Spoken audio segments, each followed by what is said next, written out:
Hello students of class 12.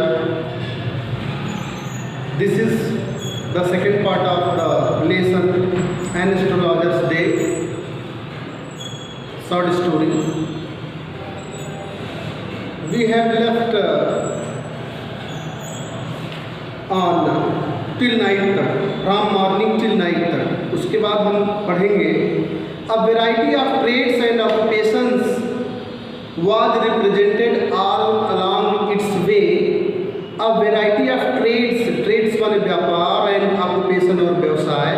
a variety माने विभिन्न प्रकार के व्यापारों और व्यवसायों का was represented प्रतिनिधित्व था. was represented प्रतिनिधित्व था all along its way, पूरे के पूरे मार्ग पर, यानी जिस मार्ग पर वह एस्ट्रोलॉजर बैठता था, इमली के वृक्ष के, इमली के डाल के नीचे, और वो रोड जो टाउन हॉल पार्क की तरफ जाता था, उस पूरे के पूरे सकरे मार्ग पर क्या था?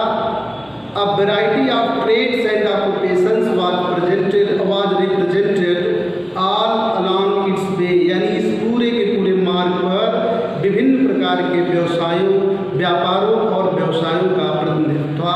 अर्थात इस पर बहुत सारे छोटे छोटे दुकान, स्टॉल इत्यादि, शॉप स्टॉल के रूप में बहुत सारे व्यवसायों और व्यापारों का प्रतिनिधित्व था. यानी इस पर बहुत सारे व्यापार हुआ करते थे.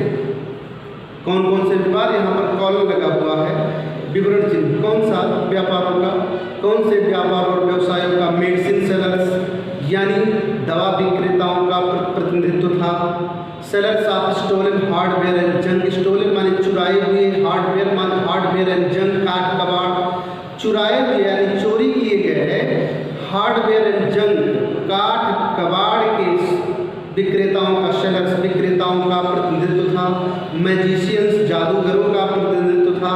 एंड बबाल और उपरोक्त बताए गए तमाम सारे से के अतिरिक्त के ऊपर an auctioneer of cheap cloth.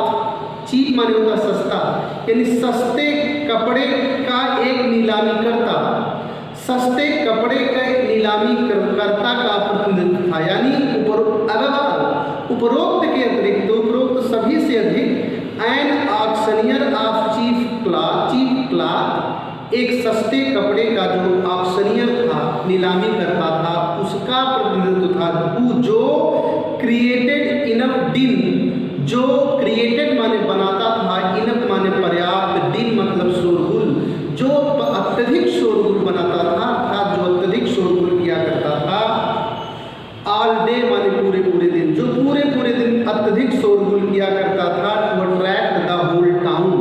To attract माने आकर्षित करने के लिए, होल टाउन संपूर्ण टाउन माने कस्बा, संपूर्ण कस्बे को यानी संपूर्ण कस्बे के लोगों को आकर्षित करने के लिए पूरे दिन भर अत्यधिक यानी पर्याप्त मात्रा में वह शोरगुल मचाया करता था.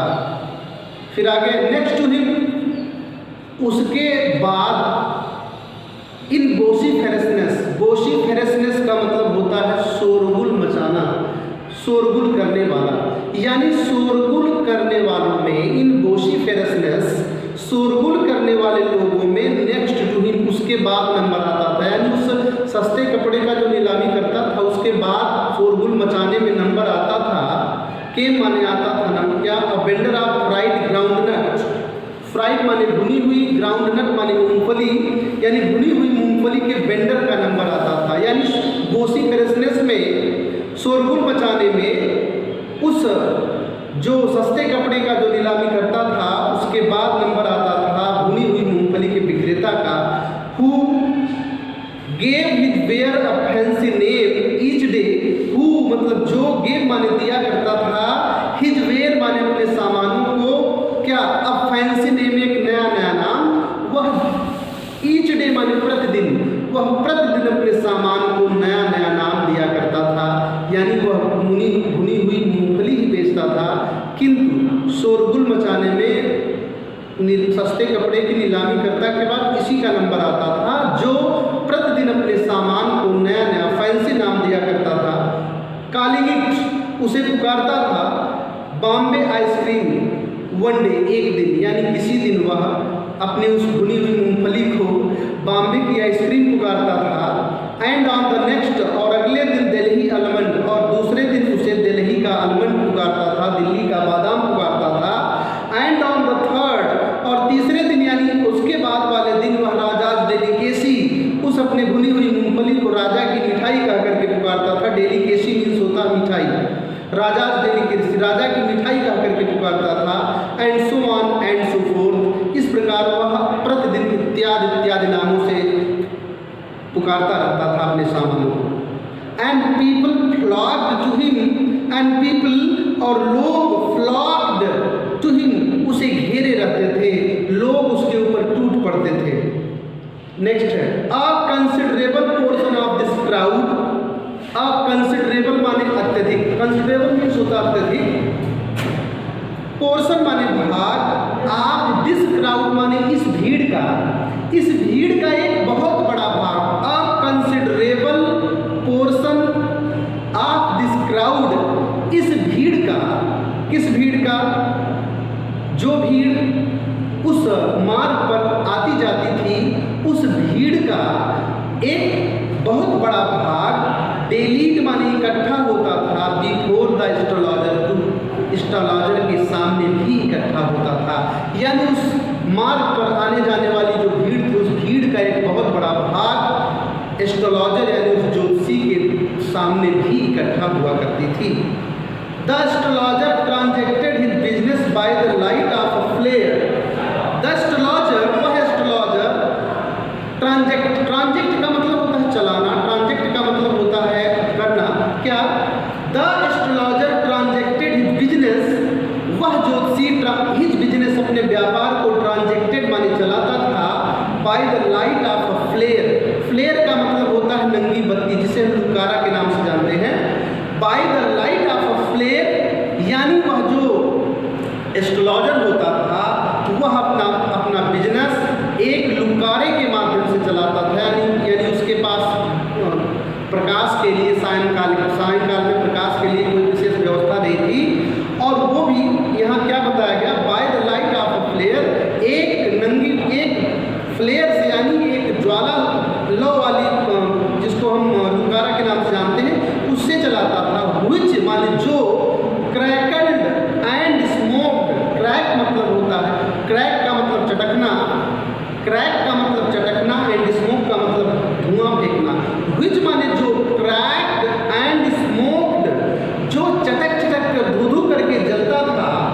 Above the ground nut heap near bypass में ही स्थित, ग्राउंड नट मूंगफली के हीप मतलब ढेर के, अबव माने ऊपर, जो पास में ही स्थित यानी बगल में स्थित जो दुकान था मूंगफली वाले का, उस मूंगफली वाले की दुकान पर जो मूंगफली था, उस मूंगफली के ऊपर क्या, नंगी बत्ती जो लुकारा थी वह चटक चटक कर धू धू करके जलती थी। उसी के माध्यम से यह एस्ट्रोलॉजर अपने बिजनेस को चलाता था।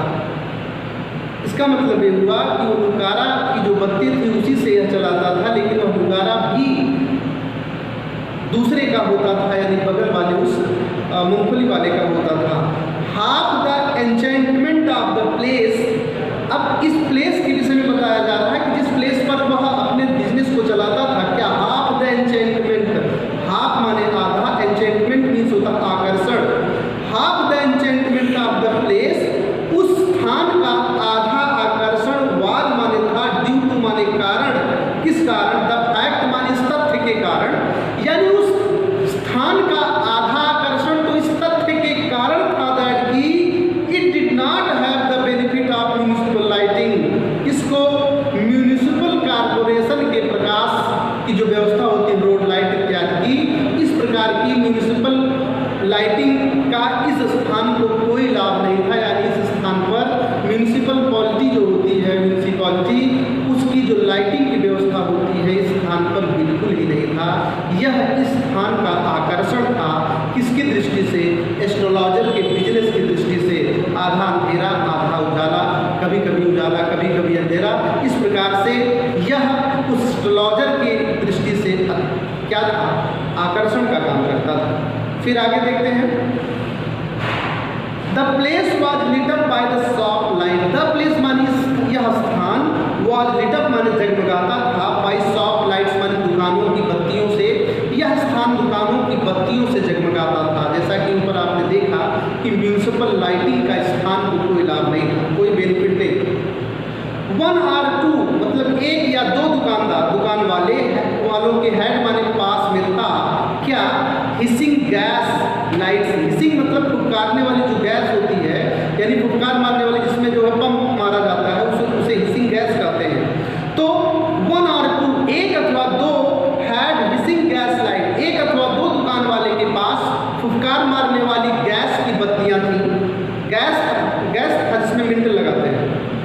द प्लेस, उसके बाद सम माने कुछ दुकान, सब कुछ के पास यानी कुछ दुकानदारों के हेड माने पास था क्या, नेट माने नंगी, फ्लेयर माने बत्ती, जिसे नंगी बत्ती कहते हैं, जिसको हम दुकारा के नाम से जानते हैं।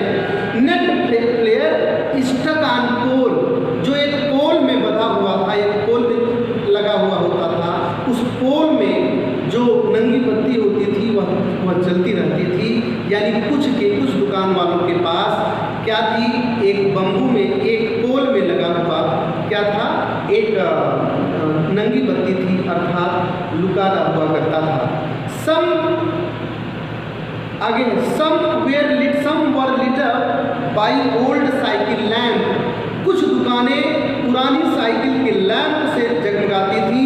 एंड 1 or 2 एक अथवा दो लाइक द एस्ट्रोलॉजर, यानी एस्ट्रोलॉजर के समान एक या दो दुकानदार ऐसे भी थे जो मैनेज माने प्रबंध करते थे, without lights of their own, जो बिना स्वयं के, यानी जो बिना स्वयं की बत्तियों के अपने मैनेज कर लेते थे, अर्थात अपना बिजनेस किसी तरीके से चला लेते थे, प्रबंध कर लेते थे, बगल वाले दुकान से की बत्तियों से वो अपना मैनेज कर लेते थे। उनका अपना स्वयं का कोई बत्ती, कोई लाइटिंग की व्यवस्था उनके पास नहीं हुआ करती थी।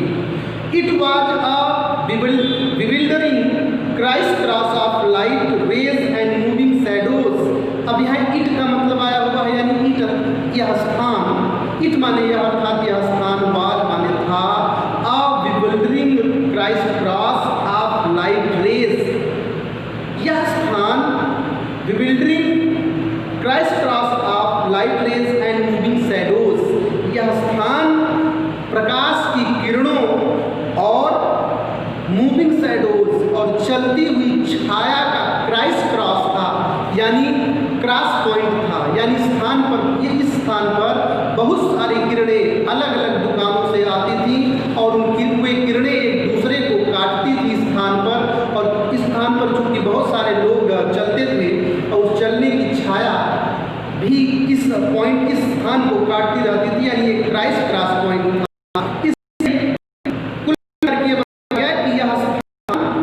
प्रकाश की किरणों, चलती हुई प्रकाश की किरणों का एक क्या था, क्राइस क्रॉस था, यानी कट पॉइंट था, यानी मिलन पॉइंट था। और मूविंग शैडोज, और चलती हुई जो शैडोज थी, अर्थात छाया थी मनुष्य के शरीर का, वो भी एक दूसरे को काटता हुआ इस स्थान पर प्रतीत होता था। दिस माने यह, अर्थात यह बात, ये जो कुछ भी पॉइंट ऊपर यहाँ पर लेखक ने बताया, ये तमाम सारी बातें, ये तमाम सारी बात क्या सूटेड माने सूट करती थी, यानी ये तमाम सारी बात उपयुक्त थी किसके लिए, द एस्ट्रोलॉजर माने ज्योतिषी के लिए, वेरी मच माने बहुत ज़्यादा, वेरी वेल माने अत्यधिक, यानी यह बात, ये तमाम सारी चीज़ें उस एस्ट्रोलॉजर को अत्यधिक सूट करती थी। ये तमाम सारी चीज़ें, ये तमाम सारी बातें एस्ट्रोलॉजर के लिए अत्यधिक उपयुक्त थी। For the simple reason that, इसका एक सामान्य कारण यह था कि he had not in the least intended to be an astrologer। at least का मतलब होता है कम से कम, जरा ध्यान दें। फॉर द सिंपल रीजन, इसका साधारण कारण यह था, सामान्य कारण यह था कि he had not in the least intended to be an astrologer। Intent माने इरादा करना, यानी कम से कम इस ज्योतिषी का, एस्ट्रोलॉजर यानी ज्योतिषी बनने का कोई इरादा नहीं था। When he began life, जब उसने अपने जीवन को शुरू किया, यानी जब उसने अपने जीवन को शुरू किया तो इस जीवन के आरंभ में जवानी की स्थिति में आया, तब जब काम पे यानी अपनी दुनियादारी पर आया, दुनियादारी के समय में इसने कोई इरादा ज्योतिषी बनने का इसका नहीं था। यही कारण था कि ये तमाम सारी जो चीज़ें थी उसको सूट करती थी। And he knew no more, और वह अधिक नहीं जानता था आप what was going to happen, कि क्या होने वाला है, टू हिमसेल्फ माने उसके स्वयं के साथ, नेक्स्ट मिनट माने अगले मिनट, और वह स्वयं नहीं जानता था उसके स्वयं के साथ अगले ही मिनट क्या होने वाला है। इस प्रकार लेखक के कहने का मतलब यह है कि उस एस्ट्रोलॉजर को बिल्कुल ही किसी भी प्रकार का कोई ज्ञान नहीं था ज्योतिष के विषय में। इसीलिए ये जो आधा छाया आधा उजाला और ये भीड़, उस भीड़ में लोगों को छांटना, ये तमाम सारी चीज़ें उसको बहुत सूट करती थी। He was as much as stranger, he माने वह वाज माने था, एज मच माने उतना ही अधिक, स्ट्रेंजर का मतलब होता है अनजान या अजनबी, वह उतना ही अधिक अनजान था, टू द स्टार्स माने सितारों के विषय में, तारों के विषय में, अर्थात नक्षत्रों के विषय में, वह नक्षत्रों के विषय में, सितारों के विषय में उतना ही अधिक अनजान था, as were his innocent customers, जितना कि उसके सामान्य ग्राहक अनजान हुआ करते रहे थे, अर्थात जितना उसके सामान्य से ग्राहक, भोले भाले ग्राहक, इनोसेंट ग्राहक नक्षत्रों के विषय में ज्ञान रखते थे, उससे ज़्यादा उसको ज्ञान नहीं था। अर्थात कहने का मतलब है कि उसको सितारों, नक्षत्रों के विषय में, ज्योतिष के विषय में, खगोलीय चीज़ों के विषय में उसको बिल्कुल ही ज्ञान नहीं था। फिर है फिर भी ही सेड थिंग्स, किंतु ही माने वह, सेड माने कहता था, थिंग्स माने बातों को, किंतु वह ऐसी बातें कहता था व्हिच माने जिससे, प्लीज्ड माने प्रसन्न हो जाते थे, एंड एस्टोनिश्ड और आश्चर्यचकित हो जाते थे, एवरीवन माने सारे लोग, किंतु वह ऐसी बातें करता था, ऐसी बातें कहता था जिससे प्रत्येक व्यक्ति क्या प्रसन्न हो जाता था और आश्चर्यचकित हो जाता था। इसको इतना ज्ञान कैसे है? कुछ उसके पास ऐसी बातें थी, उसी बातों के माध्यम से श्रीउड के स्वर था, तेज अनुमान था, तमाम सारी कुछ क्वालिटी थी, लेकिन ज्योतिष के विषय में बिल्कुल ज्ञान नहीं था। क्या था? फिर भी उसे बिल्कुल ज्ञान नहीं था, फिर भी वह ऐसी बातें करता था जिससे प्रत्येक व्यक्ति प्रसन्न हो जाता था और आश्चर्यचकित हो जाता था। That was more matter of study, यह उसके अध्ययन की बात थी। वास्तव में यह उसके अध्ययन की बात अत्यधिक थी, मतलब यह बहुत दिनों से चूंकि यह कार्य कर रहा था और आने जाने वाले लोगों को देख करके यह अध्ययन कर लेता था उस व्यक्ति के विषय में, किसको किस क्षेत्र से परेशानी है, किस प्रकार की परेशानी है, और उसी बात से वो शुरुआत करता था। मतलब ये उसके अध्ययन की बात थी। That was more a matter of study, वास्तव में यह उसको जो कुछ भी वह बातें करता था वह बातें उसके अध्ययन की हुआ करती, अध्ययन की अधिक होती थी, ना कि ज्योतिष की। प्रैक्टिस उसके अभ्यास की होती थी। एंड श्रीउड के स्वर और उसके तेज, श्रीउड मतलब तेज, के स्वर का मतलब अनुमान, और वास्तव में ये तीन चीज़ें होती थी जो जिसके माध्यम से वह बातें करता था, उन बातों पर लोग प्रसन्न हो जाते थे और आश्चर्य होते थे। वो क्या था? मैटर ऑफ स्टडी, उसके अध्ययन का विषय, प्रैक्टिस उसके अभ्यास का विषय, एंड श्रीउड के स्वर, और यह जो बातें करता था वह उसके तेज अनुमान की बातें होती थी। ऑल द सेम, ठीक इसी प्रकार, ऑल द सेम ठीक इसी प्रकार, it was as much as honest man's labour, ठीक इसी प्रकार वह क्या, वह एज मच उतना ही अधिक ईमानदार था, उतना ही अधिक ईमानदार, मैन्स लेबर मनुष्य लेबर एज एनी अदर, यानी ठीक इसी प्रकार वह उतना ही अधिक ईमानदारी से अपने कार्य को करता था, है ना, एज एनी अदर, जैसा कि दूसरे लोग करते थे। यानी फिर भी उसे ज्ञान भले ही ना हो, लेकिन उसके बावजूद भी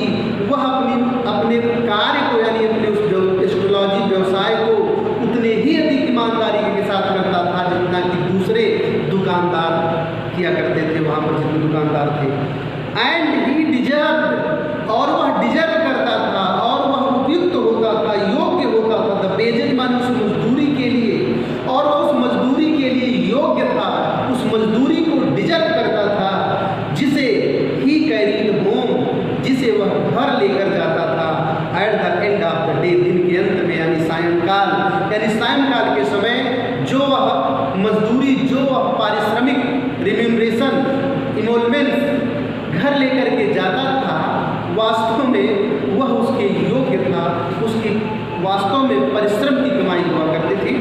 thank you students. Next I will tell you in third part of the lesson. Thank you.